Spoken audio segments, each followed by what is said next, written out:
চলেন আজ গাছ কিনতে যাই। ফরিদপুরের কোথায় স্বল্প মূল্যে গাছ পাবেন এবং ফরিদপুর শহর থেকে এটির অবস্থান কত দূরে সবটাই থাকছে এই ভিডিওতে। Basically we are going to buy trees for the 25th anniversary of BISO. I'm the Environment Affairs Secretary here. That's why we are buying the trees. Faridpur পূর্ব গঙ্গাবর্তী সামাজিক বনায়ন নার্সারি ও প্রশিক্ষণ কেন্দ্র। এটি ফরিদপুর শহরের কেন্দ্রবিন্দু থেকে সড়ক পথে প্রায় 6 থেকে 7 কিলোমিটার পশ্চিমে অবস্থিত। সহজ করে বলতে গেলে ঢাকা খুলনা মহাসড়ক ধরে ফরিদপুর শহর থেকে মাগুরা যশোরের দিকে যাওয়ার পথে কোমরপুর এলাকা পার হয়ে পূর্ব গঙ্গাবর্তী নামক স্থানে মহাসড়কের পাশেই এই বনায়ন নার্সারি ও প্রশিক্ষণ কেন্দ্রটি পাওয়া যাবে। শহর থেকে সিএনজি অটোরিকশা বা লোকাল বাসে করে এখানে পৌঁছাতে আনুমানিক 15 থেকে 20 মিনিট সময় লাগে। এবারে চলুন আপনাদেরকে এই বন বিভাগ সম্পর্কে কিছু তথ্য দেয়া যাক।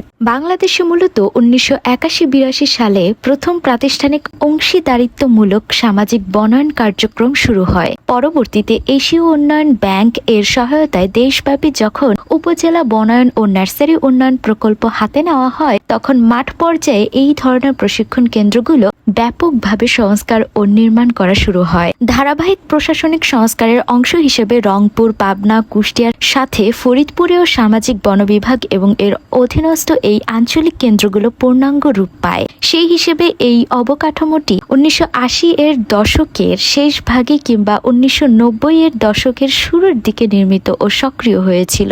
এখানে প্রধানত বিভিন্ন প্রজাতির গাছের চারা উৎপাদন, রক্ষণাবেক্ষণ, মজুদ এবং তা জনসাধারণের মাঝে বিক্রয় ও বিতরণের কাজ করা হয়। এনিওয়েজ, আমরা বেসিক্যালি 10টা গাছ কিনবো বলে এই আঙ্কেলকে জানাই এবং তিনি আমাদেরকে গাছগুলো বেছে বেছে দিচ্ছিলেন, যেগুলো ভালো সেগুলোই। আপনাদের যদি কারোর গাছের প্রয়োজন হয় অবশ্যই চলে আসবেন এইখানটাতে। আমরা সকলেই জানি বাংলাদেশের ষড়ঋতুর অবস্থা কেমন।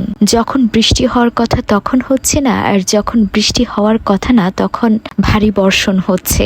এগুলো রোধ করতে গাছের বিকল্প নেই। গাছ অবশ্যই আমাদের লাগাতে হবে, নিজেকে বাঁচাতে, আমাদের বাঁচাতে।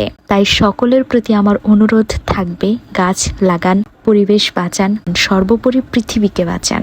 ধন্যবাদ সকলকে।